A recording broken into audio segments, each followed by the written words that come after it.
तो उम्मीद करते होंगे आप लोग 1 से लेकर 7 वीडियो पूरी कंप्लीट कर ले होंगे, ठीक है। उसके हम लोग बात करते हैं चैप्टर नंबर 8वां, ईश्वर से अनुराग, ठीक है। ईश्वर से अनुराग का मतलब क्या होता है देखते हैं।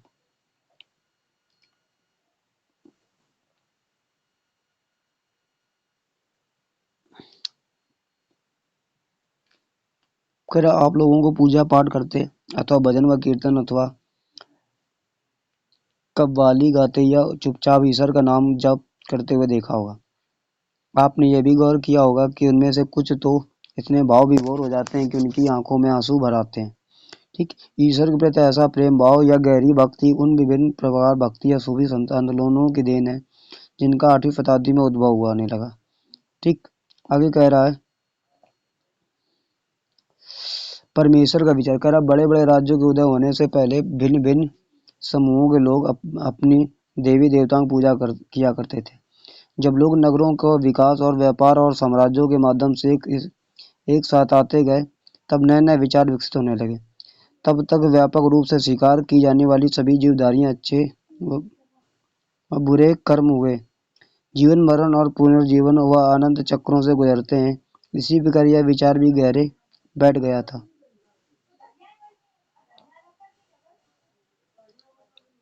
ठीक, आगे कह रहा है कि सभी व्यक्ति जन्म के समय भी एक बराबर नहीं होते हैं। ये मानता है कि सामाजिक विशेषाधिकार किसी भी उच्च परिवार अथवा ऊंची जाति में पैदा होने के कारण मिलते हैं। ठीक,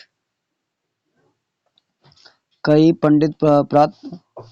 पंडितपूर्ण ग्रंथों का विषय है कि अनेक लोग ऐसे विचारों के कारण बेचैन थे, इसलिए वे बुद्ध और जैनों के उपदेश के उन्मुख हुए, जिनके अनुसार व्यक्तिगत प्रयासों से सामाजिक अंतरों को दूर किया जा सकता है और पुनर्जन्म चक्र से छुटकारा पाया जा सकता है। कुछ अन्य लोग परमेश्वर संबंधी इस विचार से आकर्षित हुए कि यदि मनुष्य भक्ति भाव से परमेश्वर की शरण में आ जाए तो ठीक, तो परमेश्वर व्यक्ति के इस बंधन से मुक्त कर सकता है। कह श्रीमद् भागवत गीता में व्यक्त यह विचार है कि समान सन ईस्वी सन प्रारंभिक शताब्दियों में, देखो ये कुछ इसका एक चित्र है जो ये दिया गया अनुष्ठानों में, तो ये देख सकते हो रथ है। अभी हमें नहीं पता क्या है, लेकिन इसके बारे में पहले हम लोग पढ़ते हैं। ठीक, कह रहा लोकप्रिय हो गया था। कह रहा विश्व धार्मिक अनुष्ठानों के माध्यम से शिव विष्णु दुर्गा को परम देवी देवताओं के रूप में पूजा जाने लगा। साथ ही भिन्न भिन्न देशों में क्षेत्रों में पूजे जाने वाले देवी और देवों और देवियों को शिव विष्णु या दुर्गा का रूप माना जाने लगा। इसी पूर्व प्रक्रिया में स्थानीय मिथक तथा किस्में कहानियां पौराणिक कथाओं के अंग बन गए।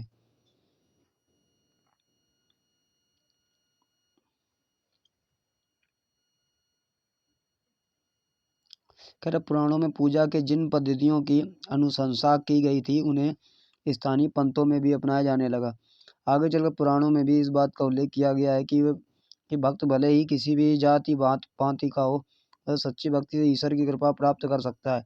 भक्त की विचारधारा इतनी अधिक लोकप्रिय हो गई कि बौद्धों और जैन मतावलंबियों ने भी विश्वास को अपना लिया।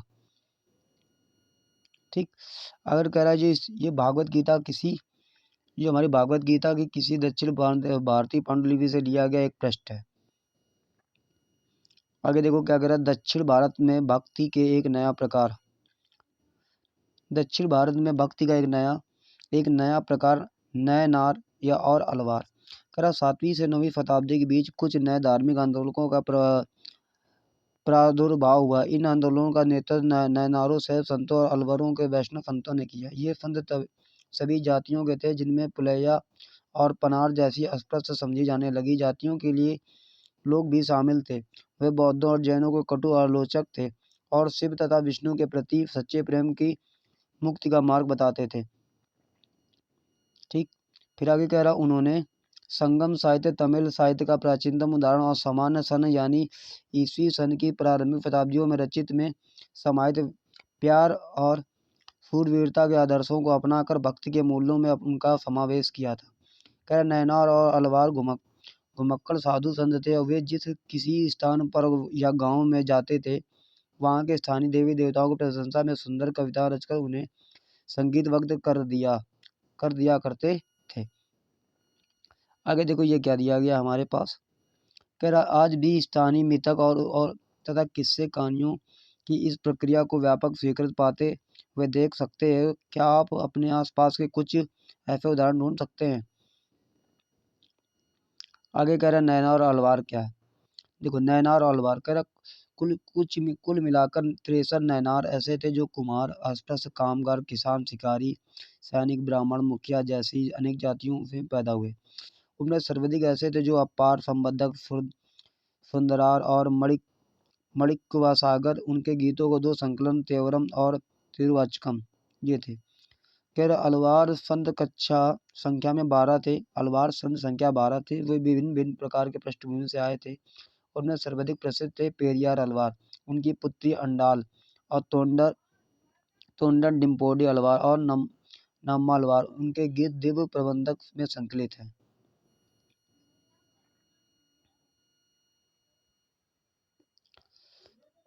कह रहा धार्मिक जीवनी संत जीवनी लेखक संतों की जीवनियां लिखना होता है इसका मतलब।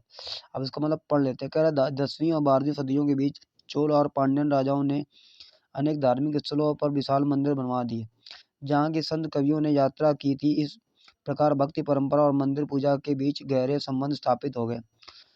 यही वह समय था जब उनके कविताओं का संकलन तैयार किया गया था। इसके अलावा अलवरों तथा नैनारों संतों की धार्मिक जीवनियां भी रची गईं। आज हम भक्ति परंपरा के इतिहास में लेकर उन जीवनियों का स्रोत रूप में उपयोग करते हैं। करा भक्त और भगवान। देखो करा भक्त और भगवान मतलब क्या। कर मणिक्वा सागर की एक रचना में मेरे हांड मास के घृणित पुतले में तुम आ जाए, तुम जैसे कोई सीने के मंदिर हो, सोने का मंदिर हो, मेरे कृपाल प्रभु, मेरे विश्वदम रत्न। तुमने मुझे सांत्वना देकर बचा लिया। तुमने मेरा दुख, मेरे जन्म मृत्यु को कष्ट और माया मोह से हर लिया, मुझे मुक्त कर दिया। हे ब्रह्मानंद प्रकाशमय, मैंने तुम में शरण लिया और तुम से कभी दूर नहीं हो सकता हूँ। ठीक। कह रहा है ये है मणिक्वा सागर की एक कांस्य प्रतिमा। मणिक्वा सागर की एक कांस्य प्रतिमा है ये। आगे बात कर लेते हैं हम लोग दर्शन और भक्ति। दर्शन और भक्ति क्या है। कह रहा भारत के सर्वाधिक प्रभावशाली दार्शनिक में से एक शंकर का जन्म 8वीं शताब्दी में केरल प्रदेश में हुआ। शंकर का जन्म। वे अद्वैतवाद के समर्थक थे जिसके अनुसार जीवात्मा और परमात्मा जो परम सत्य हैं दोनों एक ही हैं। उन्होंने यह शिक्षा दी कि ब्रह्म जो एकमात्र है, परम सत्य है, वह निर्गुण निराकार है। शंकर ने हमारे चारों ओर संसार को मिथ्या या माया माना है। संसार का परित्याग करने अर्थात संन्यास लेने और ब्रह्म की सही प्रकृति को समझने और मोक्ष प्राप्त करने के लिए ज्ञान के मार्ग को अपनाने का उपदेश दिया। कह रहा रामानुजन 11वीं शताब्दी में तमिलनाडु में पैदा हुए विष्णु भक्त अलवार संतों में बहुत प्रभावित हुए थे। उनके अनुसार मोक्ष प्राप्त करने का उपाय विष्णु के प्रति अन्य भक्ति भाव रखना। कह रहा भगवान विष्णु की कृपा दृष्टि से भक्त उनके साथ एकाकार होने का परम नंद प्राप्त कर सकता था। रामानुज ने विशिष्टाद्वैत का सिद्धांत को प्रतिपादन किया जिसके अनुसार आत्मा परमात्मा से जुड़ने के बाद भी अपनी अलग अलग सत्ता बनाए रखती थी। रामानुज के सिद्धांत ने भक्ति की नई धारा को बहुत प्रेरित किया जो परिवर्तित काल में उत्तरी भारत में विकसित हुई। आगे करा बसवन्ना का वीरस्वा वैद। हमने पहले पढ़ा कि तमिल भक्ति आंदोलन और मंदिर पूजा के बीच क्या संबंध है। इसका परिणाम स्वरूप जो प्रतिक्रिया हुई वह बसवन्ना और अल्लम्मा प्रभु और अक्कमाई देवी जैसी उसके साथियों द्वारा प्रारंभ किए गए। कह रहा वीर शैव आंदोलन में स्पष्टता दिखाई देती है कि यह आंदोलन 12वीं शताब्दी के मध्य में कर्नाटक में प्रारंभ हुआ था। कह रहा वीर शैवों ने सभी व्यक्तियों में समानता के पक्ष में और जाति तथा नारी के प्रति व्यवहार के बारे में ब्राह्मणवादी विचारधारा के विरुद्ध अपने प्रबल तर्क को प्रस्तुत किए। इसके अलावा सभी प्रकार के कर्मकांडों और मूर्ति पूजा के विरोधी थे।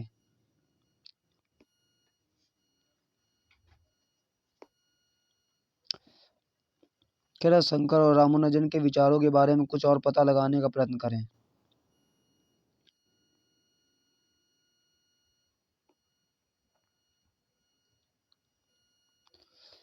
अब तो ये कह रहा है ये वीर शवों के वचन, इसका पढ़ने से कोई फायदा नहीं है, लेकिन पढ़ लेते हैं कि कह रहा धनवान लोग शिव के लिए मंदिर बनाते थे, मैं गरीब आदमी हूँ, मैं क्या करूँगा, मेरी टांगे खंबे हैं, शरीर तीर्थ मंदिर है, सिर उसकी छतरी है, सोने से बनी है। जरा सुनो नदी संगम के प्रभु, खड़ी हुई चीजों कभी गिर जाएंगी, लेकिन चलने वाली सदा चलती रहेंगी।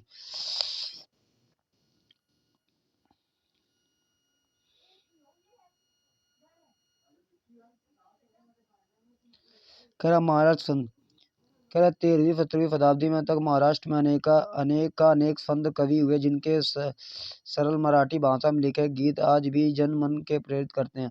उन संतों में सबसे महत्वपूर्ण थे ज्ञानेश्वर, नामदेव, एकनाथ और तुकाराम तथा सुखोबाई जैसी स्त्री तथा चोखा मेटा का परिवार, जो अस्पृश्य समझी जाने वाली महार जाति का था। भक्ति का ये चैती परंपरा पंढरपुर में विट्ठल विष्णु का एक रूप है, जो जनमन के हृदय में विराजमान व्यक्तिगत देव ईश्वर संबंधी विचारों पर केंद्रित था। कह रहा इन संत कवियों ने सभी प्रकार के कर्म कांडों, पवित्रता के ढोंगों और जन्म पर आधारित सामाजिक अंतरों का विरोध किया, यहाँ तक कि उन्होंने संन्यास के विचार को भी ठुकरा दिया और किसी भी अन्य व्यक्ति की तरह रोजी रोटी कमाते हुए परिवार के साथ रहने और विनम्रता पूर्वक जरूरतमंद साथी व्यक्तियों की सेवा करते हुए जीवन बिताने का अधिक पसंद किया। उन्होंने इस बात पर बल दिया कि असली भक्ति दूसरों को दुख को बांट कर लेना है। ये इससे एक मानवतावादी विचार उद्भव हुआ, जैसा कि सुप्रसिद्ध गुजराती संत नरसिंह मेहता ने किया, वैष्णव जन तो तेने कहिए, पीर पराई जान रे। अब देखो इसके बारे में पढ़ लेते, ये क्या है। महाराष्ट्र के ज्ञानेश्वर, नामदेव, एकनाथ और तुकाराम जैसे वैष्णव संत कवि भगवान विट्ठल के उपासक थे। भगवान विट्ठल की आराधना ने वारकरी संप्रदाय को जन्म दिया, जो पंढरपुर की वार्षिक तीर्थ यात्रा पर जोर देता है। विट्ठल संप्रदाय को भक्ति के शक्तिशाली उपादान के रूप में उदय हुआ और लोगों में काफी लोकप्रिय हुई।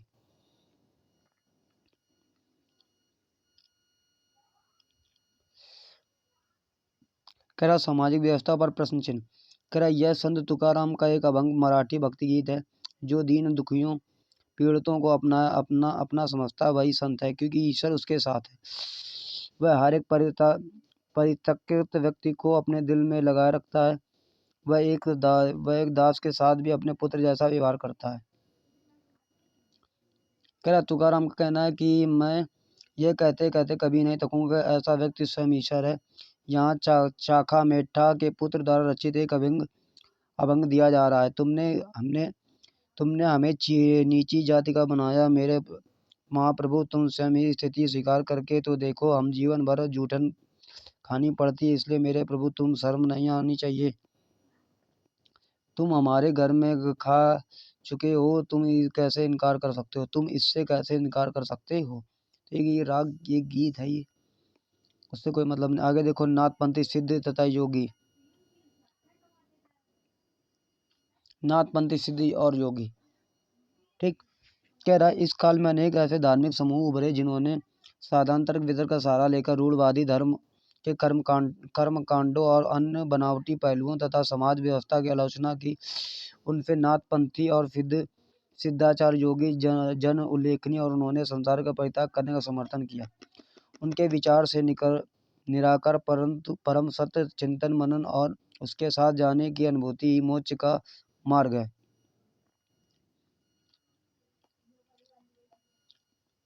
कह रहा इसके लिए उन्होंने योगासन, प्राणायाम और चिंतन मनन जैसी क्रियाओं के माध्यम से मन और शरीर को कठोर प्रशिक्षण देने का आवश्यकता पर बल दिया। ये समूह खास तौर पर नीचे कही जाने वाली जातियों में बहुत लोकप्रिय है।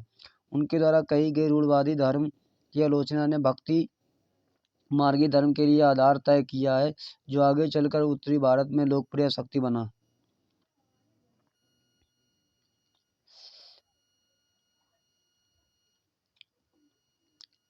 देखो आगे बात करें इस्लाम और सूफी संत। कह रहे संतों और सूफियों में बहुत अधिक समानता थी, यहाँ तक कि यह भी माना जाता था कि उन्होंने आपस में कई विचारों का आदान प्रदान किया और उन्हें अपनाया। सूफी मुसलमान रहस्यवादी थे, वे धर्म के बाहरी अंडाबरों को अस्वीकार करते हुए ईश्वर के प्रति प्रेम और भक्ति तथा सभी मनुष्यों के प्रति दया भाव रखने पर बल देते थे। कह रहा इस्लाम ने एक ईश्वरवाद यानी एक अल्लाह के प्रति पूर्ण समर्पण का दृढ़ता से विचार किया। 8वीं और 9वीं शताब्दी में धार्मिक विद्वानों ने पवित्र कानून शरिया या इस्लामिक धर्मशास्त्र के विभिन्न पहलुओं को विकसित किया। कह रहा इस्लाम धीरे धीरे और जटिल होता गया, जबकि सूफियों ने एक अलग रास्ता दिखाया जो ईश्वर के प्रति व्यक्तिगत समर्पण पर बल दिया। कह रहा सूफी लोगों ने मुस्लिम धार्मिक विद्वानों द्वारा निर्धारित विशद कर्म कांड और आचार संहिता को बहुत कुछ अस्वीकार कर दिया। वे ईश्वर के साथ ठीक उसी प्रकार जुड़े रहना चाहते हैं जिस प्रकार एक प्रेमी दुनिया की परवाह किए बिना अपनी प्रियतमा के साथ जुड़े रहना चाहता था। संत कवियों की तरह सूफी संत लोग भी अपनी भावनाओं को व्यक्त करने के लिए काव्य रचना किया करते थे। गद्य में एक विस्तृत साहित्य तथा कई किस्से कहानियां इन सूफी संतों के इर्द गिर्द विकसित हुई। मध्य एशिया के महान सूफी संतों में गज्जाली, रूमी और सादी के नाम पर उल्लेखनीय है। नाथपंथियों और सिद्धों और योगियों की तरह सूफी भी यही मानते थे कि दुनिया के प्रति अलग नजरिया अपनाने के लिए दिल को सिखाया या पढ़ाया जा सकता है। उन्होंने किसी औलिया या पीर की देख रेख में जिक्र, नाम का जाप, चिंतन, समा और गाना, रक्स, नृत्य और नीति चर्चा, सांस पर नियंत्रण आदि के जरिए प्रशिक्षण का विस्तृत रीतियों का विकास किया। इस प्रकार आध्यात्मिक सूफी उस्तादों की पीढ़ियां सिलसिलाओं का प्रादुर्भाव हुआ। उनमें से हर एक सिलसिला निर्देशों धार्मिक क्रियाओं को बहुत अलग तरीका अपनाती थी, थोड़ा बहुत अलग तरीका अपनाती थी।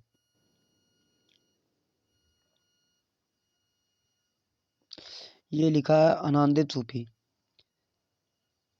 आनंदित सूफी ये कैसे हैं? आनंदित सूफी हैं, ठीक है, नाच गा रहे हैं। कह रहा कश्मीर में 15वां और 16वां सदियों में सूफीवाद के ऋषि पंथ का उदय हुआ। इस पंथ में स्थापना शेख नरुद्दीन वाली जी ने नंद ऋषि के नाम से भी जाना जाता है और वे ठीक जिसने कश्मीर के लोगों के जीवन पर गहरा प्रभाव डाला। कह रहे ऋषि संतों को समर्पित कई स्मारक के कई भागों में पाए जाते हैं। अब आगे बात कर लेते हैं। और तो कोई पार्ट हमारा था नहीं। हाँ, ये आ जाता है कुरान। कह रहा कुरान की पांडुलिपि में से लिया गया एक पृष्ठ दक्कन परवर्ती 15वीं शताब्दी का। देखो, कह रहा 11वीं शताब्दी में से अनेक सूफी जन मध्य एशिया से आकर हिंदुस्तान में बसने लगे। दिल्ली सल्तनत के स्थापना के साथ साथ प्रक्रिया उस समय और मजबूत हो गई जब उपमहाद्वीप में सर्वत्र बड़े बड़े अनेक सूफी केंद्र विकसित हो गए। कह रहा चिश्ती सिलसिला इन सभी सिलसिलों में सबसे अधिक प्रभावशाली था। इसमें औलियाओं की एक लंबी परंपरा थी, जैसे अजमेर के ख्वाजा मनुद्दीन चिश्ती, दिल्ली के कुतुबुद्दीन बख्तियार काकी, पंजाब के बाबा फरीद, दिल्ली के ख्वाजा निजामुद्दीन औलिया और गुलबर्ग के बंदानवाज और गीसुदराज। ठीक, अब देखो इसका मतलब क्या होता है। कह रहा खानकाह का मतलब होता है सूफी संत जहाँ सूफी संत अक्सर रहते भी हैं। खानकाह का मतलब होता है सूफी संस्था जहाँ सूफी संत अक्सर रहते भी हैं। कह रहा सूफी संत अपने खानकाहों में विशेष बैठकों का आयोजन करते थे जहाँ सभी प्रकार के भक्तगण जो जिनमें शाही घरानों के लोग तथा अभिजात और आम लोग भी शामिल होते थे। कह रहा इन खानकाहों में आते थे जब वह आध्यात्मिक विषयों पर चर्चा करते थे और अपनी दुनियादारी और समस्याओं को सुलझाने के लिए संतों से आशीर्वाद मांगते थे।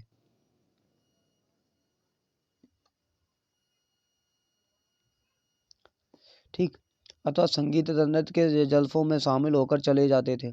कर अक्सर लोग ये समझते थे कि सूफी औलियाओं के पास चमत्कारिक शक्तियाँ होती थी जिनसे आम लोगों के बीमारियों और तकलीफों में छुटकारा मिल सकता था। फिर आगे कह रहा सूफी संत की दरगाह एक तीर्थ स्थल बन जाता था जहाँ सभी ईमान धर्म के लोग हजारों की संख्या में इकट्ठा होते थे। कह रहा सभी पृष्ठभूमियों के भक्त सूफी दरगाहों पर जाते थे। ठीक,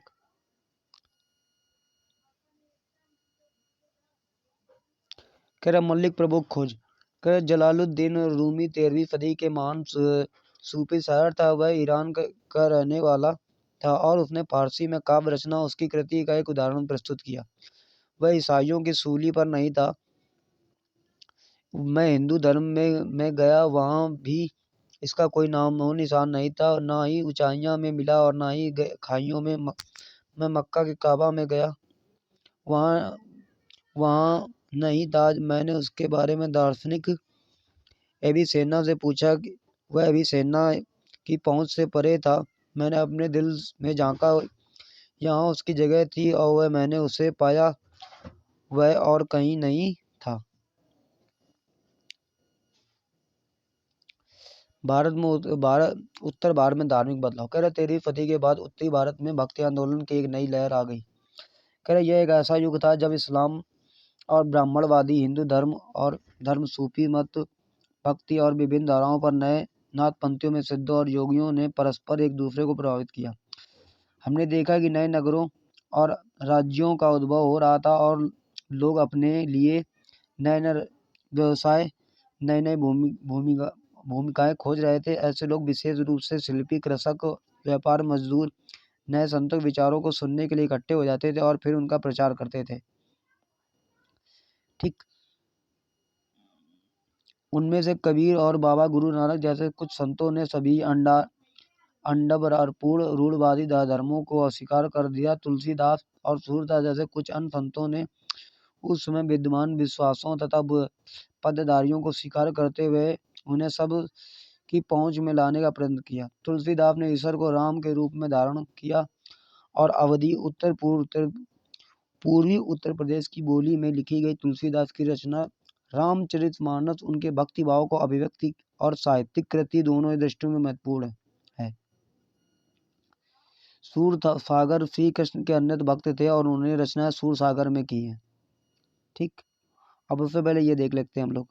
देख रहे हो, हमें लग रहा है ये कितने अच्छे ढोल तमाशे बाजते नाच रहे हैं।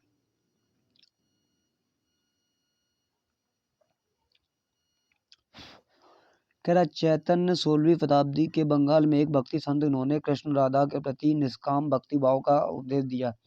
इस क्षेत्र में आप उनके अनुयायियों के एक समूह को आनंद में नाचते गाते हुए देख सकते हैं।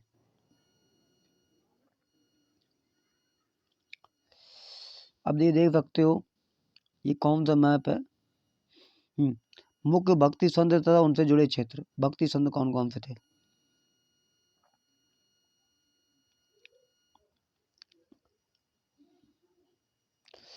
अगर आप देखो तो पूरा भक्ति संत का है, जिसमें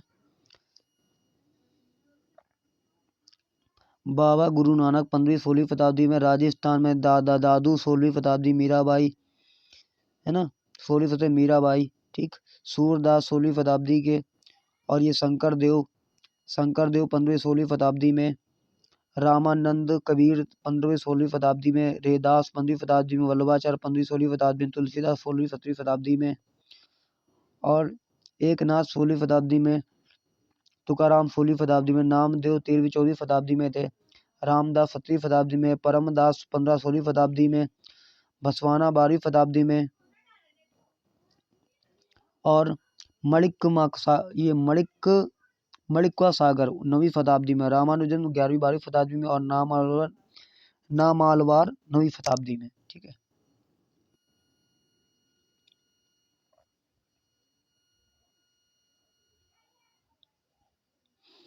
करा सुरसरावली और साहित्य लहरी में संग्रहित है। ये उनके भक्ति भाव को अभिव्यक्त करती है। असम के शंकरादेव परवर्ती 15वीं शताब्दी में, जो इन्हीं के समकालीन थे, विष्णु की भक्ति पर बल दिया और असमिया भाषा में कविता और नाटक लिखे। उन्होंने ही नाम घर कविता पाठ प्रार्थना का ग्रह स्थापित करने की पद्धति चलाई, जो आज तक चली रही है। ठीक, करा इस परंपरा में दादू दयाल, रविदास और मीराबाई जैसे संत भी शामिल थे। जो मीराबाई एक राजपूत राजकुमारी थी, जिनका विवाह 16वीं शताब्दी में मेवाड़ के एक राजसी घराने में हुआ था। मीराबाई रविदास, जो अस्पृश्य जाति के माने जाते थे, के अनुयायी बन गई। वे कृष्ण के प्रति समर्पित थी और उन्होंने अपने गहरे भक्ति भाव को कई भजनों में व्यक्त किया है।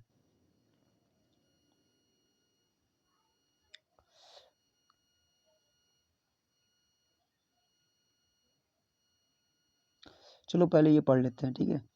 देखो ये क्या दिया गया है, कह रहा शंकर देव की भक्ति का सार एक शरण नाम धर्म एक सर्वोच्च सत्ता के प्रति समर्पण के नाम से जाना गया है।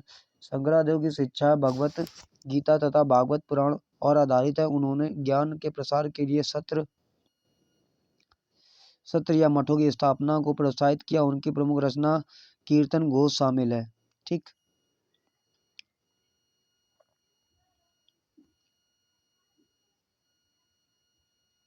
फिर आगे ये लिखा है, यहाँ से हम लोग पढ़ते हैं कि उनके गीतों ने उच्च जातियों के रीतियों नियमों को खुली चुनौती दी है तथा ये गीत राजस्थान व गुजरात जनसाधारण में बहुत लोकप्रिय हुए।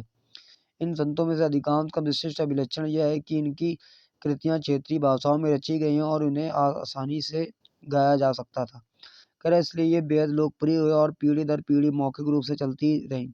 प्राय इन गीतों का प्रसारण में सर्वाधिक निर्धन, सर्वाधिक वंचित समुदाय और महिलाओं की भूमिका रही है। प्रसारण की इस प्रक्रिया में से सभी लोग अक्सर अपने अनुभव भी जोड़ देते। इस तरह आज मिलने वाले गीत संतों की रचनाएं तो हैं और साथ ही उन पीढ़ियों के लोगों की रचनाएं भी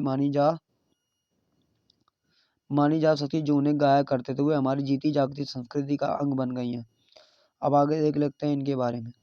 कह रहा भक्तों और संतों का एक महत्वपूर्ण योगदान संगीत के विकास में था। बंगाल के जयदेव संस्कृत में गीत गोविंद रचना का एक, जिसमें हर गीत का एक विशेष राग और ताल में रचित है। संगीत पर इन संतों का एक महत्वपूर्ण प्रभाव और भजन कीर्तन और अभंग का प्रयोग इन गीतों ने जो मनोभावनात्मक अनुभवों पर बल देते हुए जनमानस के ज्यादा आकर्षित किया है। कह रहा राणा के राजमहल से परे, कह रहा मीरा द्वारा गाया गया गीत लोक लाज कुल्हारा मर्यादा जग में जेक राखी री मैल अटारी हम सब त्याग्यो थारो बसनो शहर राणा जी थे के क्यानो राखो म्यूरू बैर। फिर क्या लिखा है, बिकरो प्यालो राणा बेचा पीवा मीरा आस्यारी बार ने बाको भयो गरल अमृत जो पियो राणा थे क्यों न राखो महसूस बैर।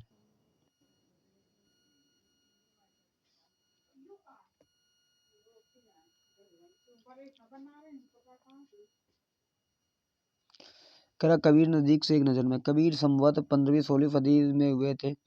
एक अत्यधिक प्रभावशाली संत थे। उनका पालन पोषण बनारस में या उसके आसपास के एक मुसलमान जुलाहा यानी बुनकर परिवार में हुआ था। कबीर जी का उनके जीवन के बारे में हमारे पास बहुत कम विश्वसनीय जानकारी है ना। उनके विचार की जानकारी जिनकी साखियाँ और उनके पदों का विशाल संग्रह उनसे मिलती है, जिनके बारे में यह कहा जाता है कि उनकी रचना कबीर ने की थी, परंतु घुमंतू और भजन गायकों द्वारा गाए जाते थे। इनसे कुछ भजन गुरु ग्रंथ साहब पंचवाड़ी बीजक में संग्रहित और सुरक्षित है।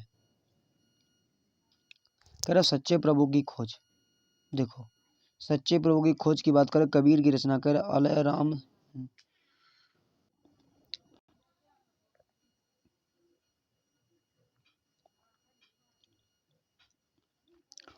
कह रहे अलह राम जिए तो नाई बंधु उपरी मिरर करो मेरे साईं क्या ले माटी हुई सू मारज क्या जल तेना नवाई जो करे मस्कीन सतावे गुण ही रहे छिपाए ब्राह्मण व्यारसी करे 2400 काजी महरम जान 11 माफ जीदे क्यों किए एक ही माही समान।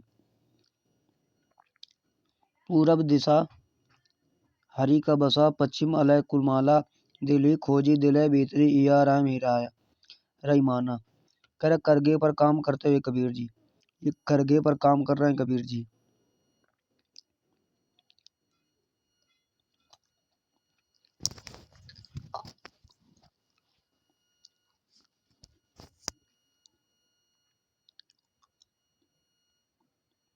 देखो कबीर के उपदेश प्रमुख धार्मिक परंपराओं के पूर्ण व प्रचंड अस्वीकृत पर आधारित थे। उनके उपदेशों में ब्राह्मणवादी हिंदू धर्म और इस्लाम दोनों की आंडर पूजा के सभी रूप में मजाक उड़ाया गया है। उनके काव्य की भाषा बोलचाल की हिंदी थी जो आम आदमियों द्वारा आसानी से समझी जा सकती है। उन्होंने कभी कभी रहस्यमयी भाषा का प्रयोग किया जिसे समझना कठिन होता था। कबीर निराकार परमेश्वर में विश्वास रखते थे। उन्होंने यह उपदेश दिया कि भक्ति माध्यम में ही मोक्ष यानी मुक्ति प्राप्त हो सकती है। हिंदू तथा मुसलमान दोनों लोग उनके अनुयायी हो गए। आगे कह रहा है बाबा गुरु नानक नजदीक से एक नज़र में। कह रहा कबीर के अपेक्षा बाबा गुरु नानक 1469 और 1539 के बारे में हम कहीं अधिक जानते हैं। तालवंडी पाकिस्तान नानक का साहबा में जन्म लेने वाले बाबा गुरु नानक ने करतारपुर रावी नदी के तट पर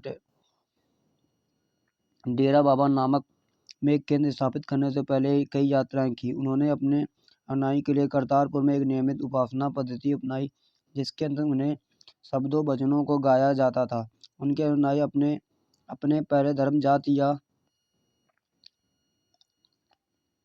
अथवा लिंग भेद को नज़रअंदाज करके सांझी रसोई में इकट्ठे खाते पीते थे। इसे लंगर कहा जाता था। बाबा गुरु नानक ने उपासना और धार्मिक कार्यों के लिए जो जगह नियुक्त की थी उसे धर्मशाला कहा गया। आज इसे गुरुद्वार कहते हैं। कह रहा 1539 में अपनी मृत्यु के पूर्व बाबा गुरु नानक ने अनुयायी अपना उत्तराधिकारी चुना। उनका नाम लहड़ा था, लेकिन ये गुरु अंगद के नाम से जाने गए। गुरु अंगद नाम का महत्व यह था कि गुरु अंगद बाबा गुरु नानक के ही अंग माने गए। गुरु अंगद ने बाबा गुरु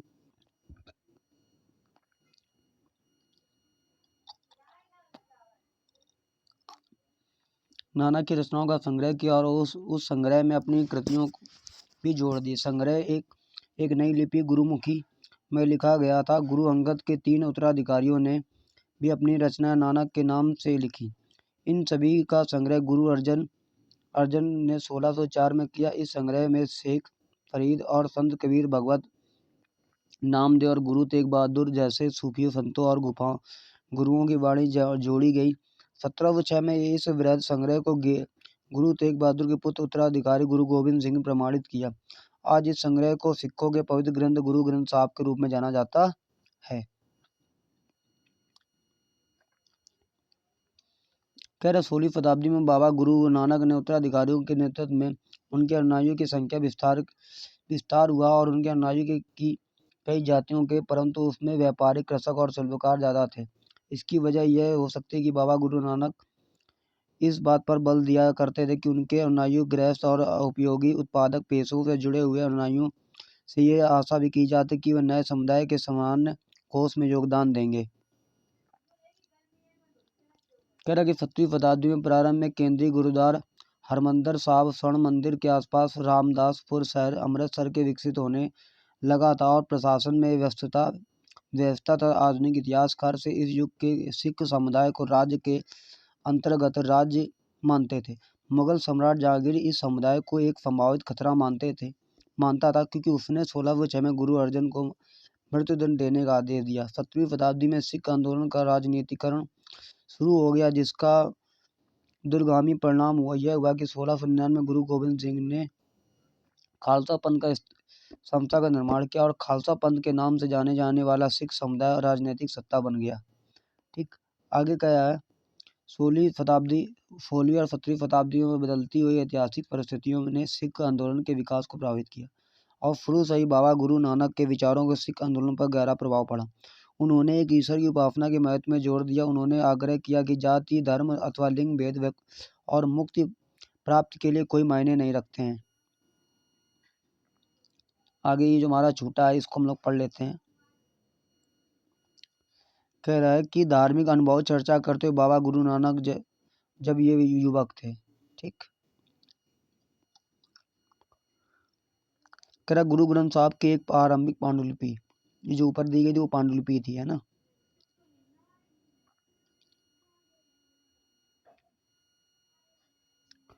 कह रहा है कि उनके लिए मुक्त किसी निष्क्रिय आनंद की स्थिति नहीं थी, बल्कि सक्रिय जीवन व्यतीत करने के साथ साथ सामाजिक प्रतिबद्धता को निरंतर कोशिशों से ही नियत थी। अपने उपदेशों के सार को व्यक्त करने के लिए उन्होंने 3 शब्दों का प्रयोग किया, नाम, दान और स्नान। कितना? नाम, दान और स्नान। नाम से उनकी तत्पूर्ति सही उपासना से था। खैर, दान के तात्पर्य था दूसरों को भला करना और स्नान का तात्पर्य आचार विचार की पवित्रता। आज उनके उपदेशों के नाम जपना, विकृत करना और वंड छकना के रूप में याद किया जाता है। ये अवधारणाएं भी उचित विश्वास और उपासना और ईमानदारी पूर्ण निर्वाह संसाधनों को मिल बांटकर प्रयोग करना यानी कि दूसरों की मदद के महत्व में रेखांकित करती। इस तरह बाबा गुरु नानक के समानता विचार के सामाजिक राजनीतिक मायने थे। शायद इसी बात से हमें बाबा गुरु नानक और उनके अनुयायियों के इतिहास और कबीर, रविदास और दादू जैसे संतों उनके अनुयायियों उनके विचारों और बाबा गुरु नानक विचारों के काफ़ी करीब थे के इतिहास में फ़र्क को समझने में मदद मिलती थी। आगे कह रहे मार्टिन लूथर के अधर्म सर आंदोलन। मार्टिन लूथर और धर्म सुधार आंदोलन। मार्टिन लूथर और धर्म सुधार आंदोलन कह रहा 16वीं सदी के समय यूरोप में भी एक धार्मिक अंतःक्षोभ यानी उथल पुथल का एक कलाकत ईसाई धर्म अनेक परिवर्तन हुए जिन्होंने लाने वाले महत्वपूर्ण नेताओं में एक थे। खैर मार्टिन लूथर 1483 और 1546 लूथर ने यह महसूस किया कि रोमन कैथोलिक चर्च के अनुसार आचार व्यवहार बाइबल और शिक्षाओं के विरुद्ध जाते थे। लूथर ने लैटिन भाषा की बजाय आम लोगों को भाषा के प्रयोग के प्रोत्साहन दिया और बाइबल का एक जर्मन भाषा में अनुवाद किया। वे दंड मोचन की एक उस प्रथा के घोर विरोधी थे जिसके अंतर्गत पाप कर्मों की क्षमा करने के लिए चर्च के दान दिया जाता था और छापे खाने में बढ़ते हुए प्रयोग से उनकी रचनाओं का व्यापक रूप से प्रचार व प्रसार हुआ। इनके और प्रोटेस्टेंट ईसाई संप्रदाय अपना उद्भव लूथर का शिक्षाओं में खोजते हुए मार्टिन लूथर द्वारा जब जर्मन भाषा में अनुवादित बाइबल का शीर्षक पृष्ठ है।